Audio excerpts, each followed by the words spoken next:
안녕하세요. 2022년 5월 11일 웜의 신박 워런 버핏처럼 매일 신문을 박전모와 함께 보면서 투자의 고수가 됩시다 시간입니다. 오늘 기사가 되게 많기 때문에 오늘은 기사 먼저 얘기를 쭉 좀 하겠습니다. 동아일보에서 나온 기사이고요. 통신 3사 1분기 실적 순풍 5G 중간 요금제가 변수다. 5G만 나오면 왜 정영진 프로가 자꾸 생각나는지 모르겠습니다. 이게 계속 이 정 프로가 하도 5G에 물려가지고 맨날 징징대다 보니까 5G만 나오면 우리 정 프로가 생각납니다. 네. 저랑은 나이 차이가 별로 나지는 않는데 4~5살인가 차이 나거든요. 근데 왜 이렇게 어, 굉장히 막내 동생 같은 그런 느낌이 드는지 모르겠습니다. 아무튼 이 통신 3사들이 최근에 보면 주가가 괜찮습니다. 보통 이렇게 이제 시장이 안 좋을 때 미국도 그렇지만 필수 소비재 그리고 고배당주 이쪽으로 이제 방어적으로 이제 포트폴리오를 변경한다 했잖아요.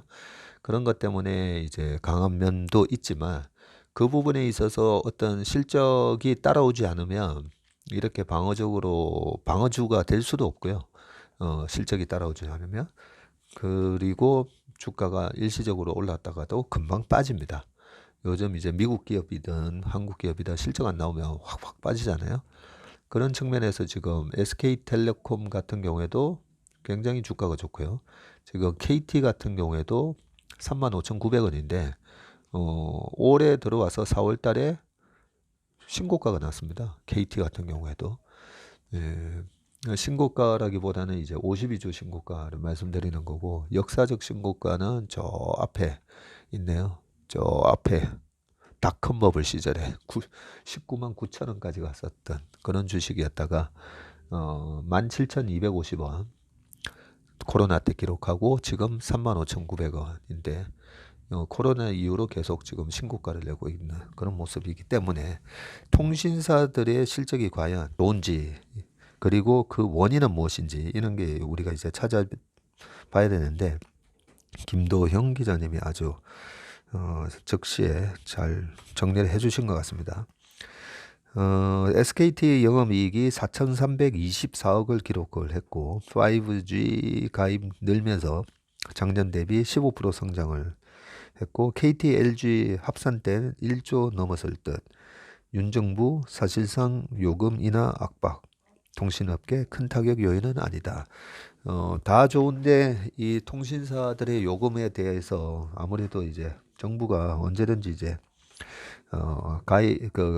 간섭을 할 수 있는 그런 비즈니스다 보니까 돈을 아무리 많이 벌어도 마음대로 이렇게 통신 요금을 함부로 못 올립니다.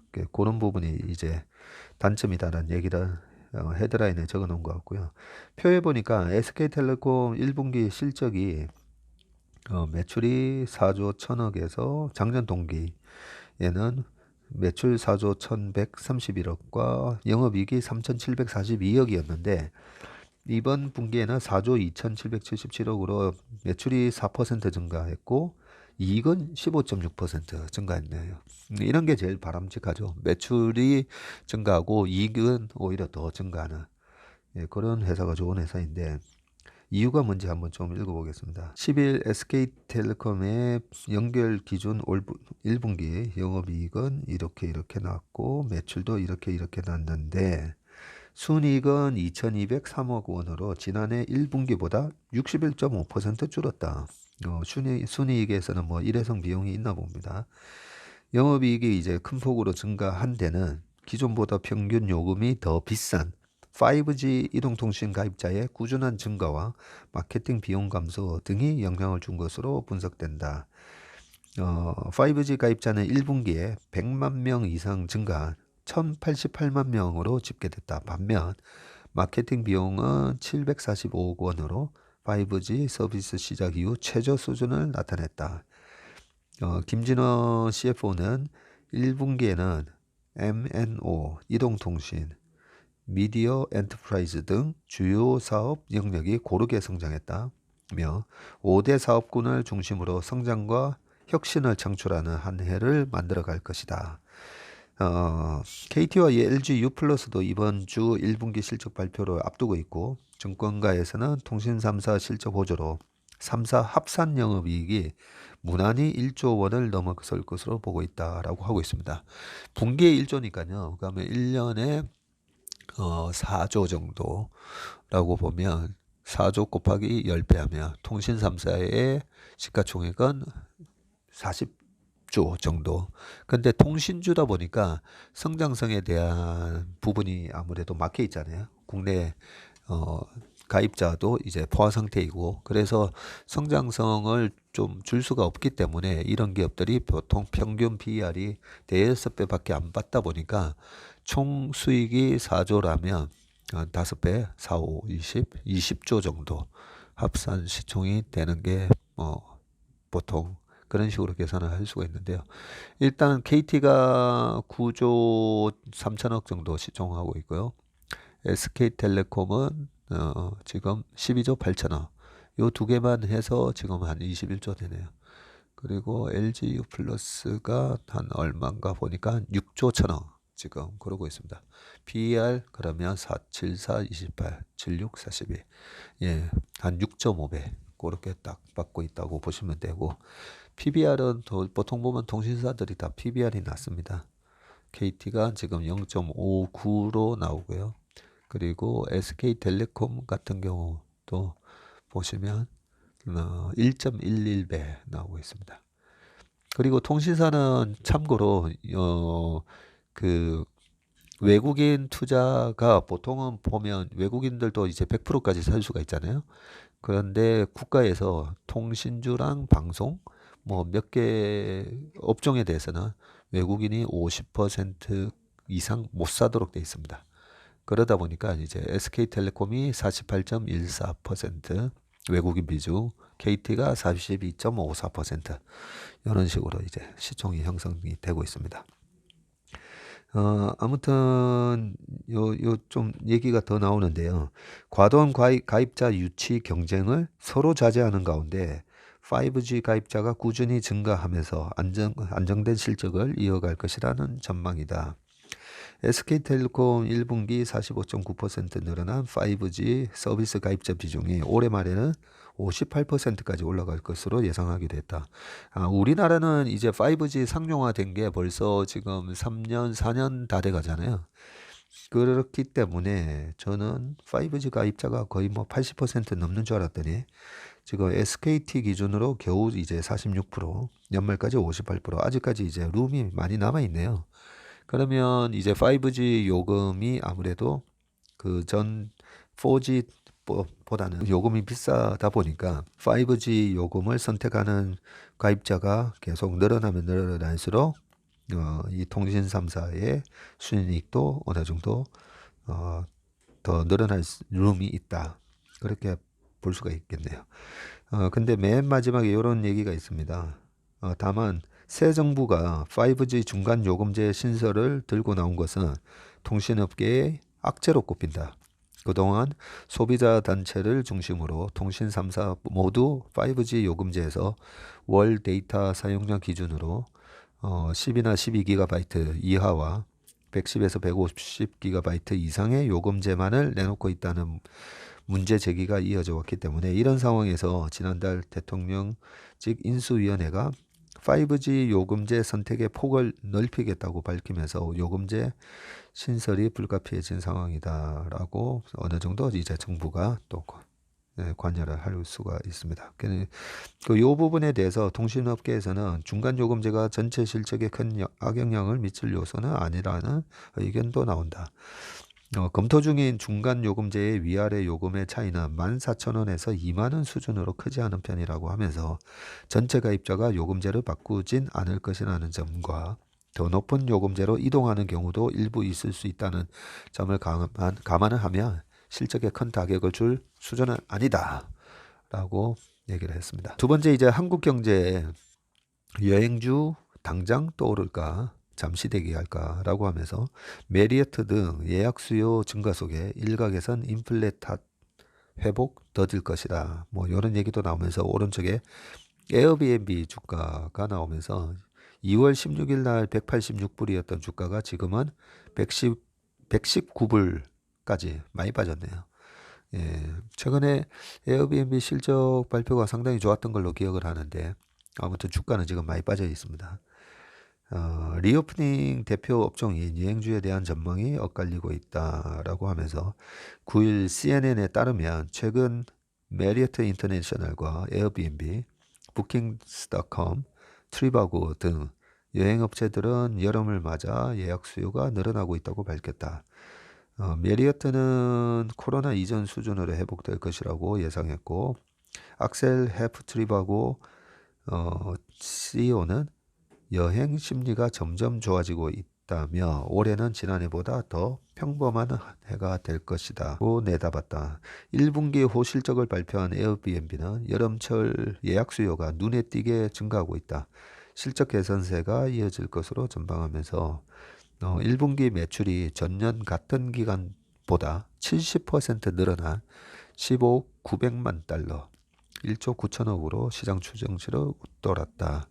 요 에어비앤비에 관련해서는 우리 제이로 상무가 지난주인가 뭐 그 실적 발표한 거에 대해서 이제 커버한 내용이 있으니까요. 한번 또 확인해 보시고요. 그러나 안심할 수 없다는 우려도 나온다. 2년 이상 지속된 코로나19 사태로 큰 타격을 받은 여행 산업이 쉽게 회복되기 힘들다는 분석이다. 당장 항공사와 공항은 팬데믹 기간 줄인 인력을 다시 채우지 못해 항공편을 취소하고 있다.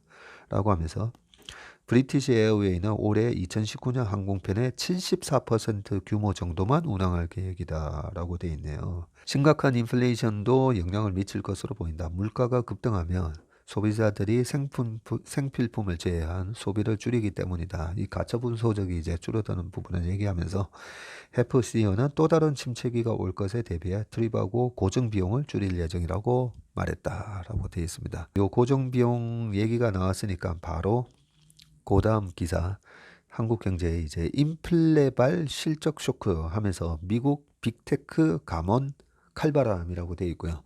우리나라하고는 달리 미국은 노동 시장이 굉장히 이제 자유롭지 않습니까? 그 자유롭다는 얘기가 언제든지 이제 사람을 그냥 바로 You are fired 하면 되는 거죠. 그래서 영화에서도 보면 상사가 좀 보스가 화가 나면 그냥 바로 get out 하면서 You are fired 이렇게 한마디 하면 그냥 짐 싸고 나가야 됩니다. 예, 그러다 보니까 최근까지만 하더라도 인력난이었잖아요. 인력난이었는데 벌써 감원 칼바람 이렇게 불과 뭐 한 몇 주 만에 이렇게 바뀌었습니다. 이런 부분들이 아마 금리에 영향을 좀 줄 거라고 저는 생각합니다. 자, 인력 줄이기에 나선 기술 기업인데요. 페이스북, 아마존, 우버 등 혁신과 성장의 상징이던 미국 기술 기업들이 잇따라 고용을 축소하고 있다. 지난해까지만 해도 인재 유치 경쟁이 치열했는데 상황이 180도 달라졌다. 인플레이션에 따른 실적 악화 등으로 회사 사정이 나빠졌기 때문이다. 미국 기술기업 잇단 채용 축소. 미국 최대 차량 호출 서비스 업체 우버는 지난 8일 사실상 신규 채용을 중단한다고 밝혔다. 다라 코스로샤히 우버 CEO는 투자자들에게 보낸 이메일에서 지진급 변동을 겪고 있는 시장 상황에 맞게 대응해야 한다는 사실이 명확해지고 있다. 채용을 특권과 같이 취급할 것이라고 썼다. 마케팅 등 효율성이 떨어지는 지출을 줄이겠다고 말하며 인력 감축 등 구조조정 가능성도 열어뒀다. 지난해 주당 60달러를 넘어섰던 우버의 주가는 올해 들어 50% 가까이 폭락했다. 많이 빠졌습니다. 그죠? 고용과 관련한 우버의 입장 변화는 이례적이지 않다. 미국 기술 기업들은 최근 잇따라 고용 축소와 구조조정 계획을 발표했고 2018년부터 인력을 대폭 늘렸던 메타도 고용의 브레이크를 걸고 있다 하면서 CNBC 방송이 4일 메타가 중간급 및 고위직의 고용을 중단하거나 줄일 계획이라고 보도했다라고 나오고 있고요.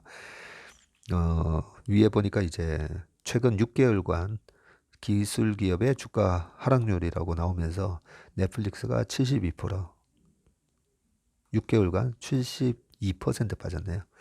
메타가 40%, 아마존 37, 구글 22, 마이크로소프트 19% 그렇게 빠져 있고, 실제로 옆에 보면 넷플릭스가 직원 25명을 해고했고요. 4월 28일 날. 로빈후드는 미국에서 그 한창 유행했던 그 온라인 증권사죠. 모바일 온라인 증권사인데, 로빈후드도 정규직 약 9%를 해고한다고 4월 28일 날 밝혔고요. 아마존이 초과 인력 상태로 전환 중이다. 메타가 중간급 및 고위직 고용 축소 계획 등등 이렇게 이제 나와 있습니다. 우리가 주식 투자잖아요. 주식 투자. 주식은 내가 주주가 되는 겁니다. 그죠? 회사에서 영업을 해서 이익이 나면 여러 주체들이 그 이익을 이제 가져가게 되는데요. 제일 먼저 가져가는 사람이 누구냐면, 일단은 근로자들은 이제 영업을 하기 위해서 들어가는 원재료비, 그 다음에 근로자의 인건비에 해당되기 때문에 이익을 가져간다라고 요구하기도 좀 애매하긴 한데, 아무튼 인건비가 늘어나면서 오늘 아침에 우리가 공부했던 코인베이스 같은 경우에도 갑자기 그 R&D 비용이 계속 늘어나더라고요. 그게 이제 R&D가 결국은 그 사람들한테 그 리서치 앤 디벨롭먼트 하는 R&D 연구 인력에 대한 인건비잖아요. 그 비용이 늘어나면 늘어날수록 그게 미래의 매출과 이익을 늘리기 위한 이제 투자이기 때문에 R&D라고는 하는데, 그 부분에 있어서 나중에 매출과 이익으로 돌아오지 못할 것 같다라는 생각이 들면 그게 이제 엄청난 이제 비용이 되는 거고요. 투자가 아니라 비용이 되는 거죠.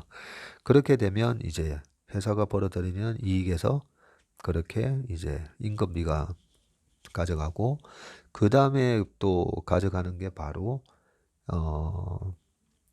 세금이죠, 세금. 그래서 before tax income이 나오잖아요, 그죠? 그리고 after tax 해서 net income이 나오는데, 정부가 또 21% 정도 떼가고, 그죠? 우리나라는 27% 떼갑니까? 정부가 떼가고, 그렇게 해서 남는 이익을 회사가 유보를 할 거냐, 그걸로 자사주를 사거나 배당을 해서 주주들한테 환원할 거냐, 그런 차원이기 때문에 미국 기업은 기업의 이익에 인건비가 상당한 과도한 부담이 된다 하면 이런 식으로 구조조정을 굉장히 칼같이 합니다. 칼같이 하면 결국은 이런 부분이 경제 전체적으로는 리세션에 또 영향 원인이 되겠지만, 결국은 보면 주주를 위한 기업 가치를 올리고 주주 가치 극대화를 위한 그런 또 경영 조치라고 볼 수가 있는 거죠. 그리고 그 다음에 또 하는 보면요, 최근에 이제 국내 주식 시장도 안 좋고 환율도 계속 안 좋다 보니까 지금도 이제 1279원 이렇게 기록을 하고 있는데요. 엔달러 환율은 130 기록을 하고 있는데, 시스템 리스크인지 아닌지 이걸 우리가 계속 체크를 해야 됩니다. 지난번 코로나 때도 그렇고 우리가 보면 환율이 이제 1270원 정도 가면 여러 가지 이제 비관적인 얘기가 많이 나오다 보니까 이 부분이 그 2008년이나 98년처럼 환율이 1,500원까지 가는 그런 상황이 될까봐 걱정하는 거잖아요. 그게 아니면 한번 이제 제가 언젠가 한번 보여드리겠지만, 환율이 1250원 이상에서 우리 국내 주식에 투자해가지고 터지는 경우가 과거 지금 최근 10년 동안 없습니다. 그런 부분에 있어서 제가 늘 체크하는 게 외국인들이 채권 시장에서 어떻게 하는지를 봅니다. 우리나라 채권을 팔아치우면서 도망을 가잖아요. 그러면 무슨 국가적인 리스크가 있는 겁니다. 뭐 전쟁이 나니 뭐 이런 얘기도 수시로 늘 나오기 때문에 우리가 그 부분을 잘 봐야 되는데, 그런 의미에서 이 기사를 보시기 바라겠습니다. 외국인 한국 채권도 시큰둥이라고 해서 조선일보에서 나온 기자, 김원정 기자님이 쓴 기사고요. 4월 채권 순매수가 6조 5천억 원. 어쨌든 샀네요. 한 달 새 40% 수준으로 급감. 지난달 국내 채권 시장에서 외국인 투자자들의 순매수 규모가 큰 폭으로 줄어든 것으로 나타났다. 글로벌 금리 상승과 달러 강세의 여파로 보인다. 금투협에 따르면 외국인 투자자는 4월에 국채 1조 7천억 원, 통화채 3조 8천억 원, 은행채 1조 원 등 총 6조 5천억 원의 국내 채권을 순매수했다. 3월 순매수 규모는 15조 7천억 원. 3월 순매수 규모가 이제 15조 7천억 원이었는데 그 규모에 비하면 41.4% 수준이다. 4월 말 기준 외국인의 국내 채권 보유 잔액, 이것도 중요하거든요. 223조입니다. 지금 우리나라에서 외국인이 우리 국내 주식을 한 650조 갖고 있거든요. 650조, 그리고 채권은 223조. 합쳐가지고 거의 870조, 880조. 이렇게 들고 있다라고 보면 되고요. 이 자금을 빼지 않고 있다는 거죠. 주식은 좀 팔아도 채권 쪽으로 자금을 늘린다는 말은 한국 원화에 대한 어떤 불신으로 지금 주식을 파는 게 아니다라는 걸 알 수가 있습니다. 4월 회사채 발행은 전달보다 7천억 원 늘어난 8조 5천억 원을 기록했고, 통상 4월엔 회사채 발행액 증가폭이 2조에서 3조 원대에 달하는데, 올해는 금리 추가 상승을 기대하며 채권을 사려는 수요가 크게 줄면서 회사채 발행이 별로 늘지 않은 것이다 라고 쭉 돼 있습니다. 그 다음에 가슴 아픈 뉴스가 하나 있네요. 애플을 산 김대리도, TQQ 매수 박 과장도 눈물 납니다 라고 해서 조선일보에서 나온 기사인데, 그 TQQ가 나스닥 3배 레벨이잖아요. 이 부분은 제가 여러 번 말씀드렸잖아요. 절대 하시면 안 되는 겁니다. 이거는 나는 주식에 있어서 대단한 고수야. 단기 트레이딩에 나는 발군의 능력이 있는 사람이야. 나는 그런 재능을 발견했어. 그런 분들이 하루에서 길어도 한 일주일 투자하는 거고요. 그렇지 않으면 그냥 녹아내리는 부분을 제가 저번에 한번 설명드렸습니다. 바닥인 줄 알았는데 미증시 하락에 서학개미 손실 커져 라고 되어 있고요. 서학개미 일평균 거래대금 규모도 나옵니다. 21년 2월 달에 작년에 보면 하루 평균 거래대금이 24.9억 달러죠. 이게 달러. 그래서 한 30조 정도 거래를 했었고요. 그런데 최근에 이제 많이 줄어가지고 지금 11.1억 달러로 한 13조 정도 거래되고 있습니다. 그래도 굉장히 활발하게 거래가 되는 거죠. 국내 주식시장 거래대금이 어제 같은 경우에도 한 16조 정도로 기억을 하고 있는데, 그 16조에다가 또 미국 밤에 또 한 13조 합쳐서 매일 이제 한 30조씩 거래가 되고 있다라고 보면 됩니다. 그러면서 이제 올 들어 서학개미가 1억 달러 이상 순매수한 뉴욕 증시 대표 지수 추종 ETF라고 돼 있으면서 프로쉐어스 울트라 프로 QQQ 이게 1등이고요. SPDR S&P 500이 3억 1천만 달러로 8위, 인베스코 QQQ가 9위, 프로쉐어스 울트라 QQQ 13위, 뱅가드 S&P 500 19위, 아이셰어스 코어 S&P 500 20위. 예, 이런 식으로 돼 있고, 회사원 김모 씨는 지난 6일 밤 미국 뉴욕 증시가 개장하자 여유 자금을 프로쉐어스 울트라 프로 QQQ 울트라 프로, 울트라가 붙으면 그 3배짜리라고 보시면 되는데, 이게 이제 TQQQ죠. TQQQ의 풀네임이 프로쉐어스 울트라 프로 QQQ에 투자했다가 크게 손해를 났다. 이 ETF는 나스닥 시장 주요 종목 100개로 구성된 나스닥 100 지수가 오를 경우에는 수익률이 3배가 나도록 설계된 상품이지만, 반대로 지수가 하락하면 손실률이 3배가 되는 리스크도 있다. 뭐 쭉 안타까운 얘기가 쭉 적혀 있습니다. 예. 김씨뿐 아니라 서학개미들은 올 들어 이 ETF를 16억 7천만 달러, 약 2조 1천억 순매수했는데 대부분 큰 손실을 보고 있는 것으로 보인다라고 되어 있고요. 2조 원 넘게 순매수한 TQQQ의 배신, 서학개미들이 올해 2조 원 넘게 순매수한 TQQQ의 가격은 작년 말 대비 63.3% 하락했다. 올해만 이제 63.3% 하락했다는 거죠. 제가 이거 하면 안 된다라고 말씀드리면서 그 이유를 말씀드렸잖아요. 지수가 나스닥이 30% 빠지면 얘는 이제 90% 빠지는 거잖아요. 그죠? 100이 70이 됐다가 70이 다시 100이 되면 42% 정도 오르면 다시 원금 회복이 되잖아요. 그죠? 근데 TQQ는 100이 70이 될 때 얘는 100이 10 되는 거잖아요. 마이너스 90% 되니까. 10에서 지수가 42% 올랐다 치자고요. 42% 오른 거 곱하기 3 하면 3, 4, 12 해가지고 그러면 10이 겨우 120.6이 되니까 그래 봐야 10이 22.6 되는 거예요. 그런 식이기 때문에 이런 상품은 절대 이제 하면 안 된다고 말씀드렸습니다. 그리고 이런 상품을 나는 꾸준히 모아갈 거야. 절대 아니다라는 부분 다시 한번 또 설명을 드렸습니다. 아무튼 그런데 여기에 이제 뭐 이런 ETF 말고도 보면 여러 가지 이제 주식들 산 얘기도 이렇게 쭉 나와 있는데 주식은 그 주식도 뭐 주식 곱하기 3배짜리 뭐 이런 게 있는지 지금 잘 한 종목 곱하기 3배짜리 이렇게 ETF 올라와 있지는 않습니다. 근데 웬만한 종목들은 다시 이제 또 올라오잖아요. 그죠?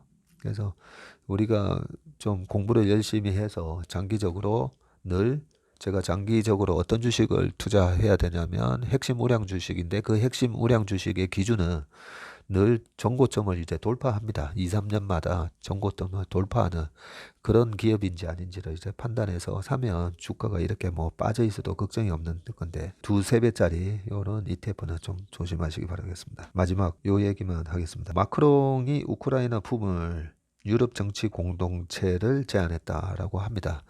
이게 전쟁이 지금 만들어내는 서방의 지정학적인 어떤 큰 변화거든요.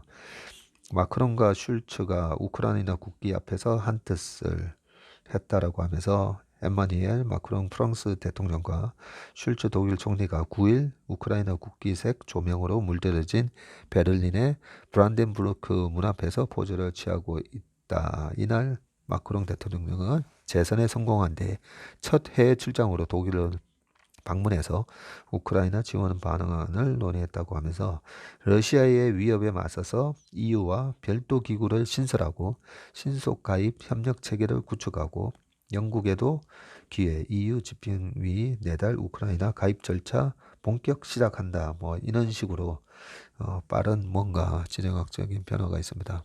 요 기사 말고도 보면 이제 핀란드도 이제 나토에 가입을 하는 뭐 그런 뉴스들도 쭉 나오고 있습니다. 오늘 주요 기사는 여기까지입니다.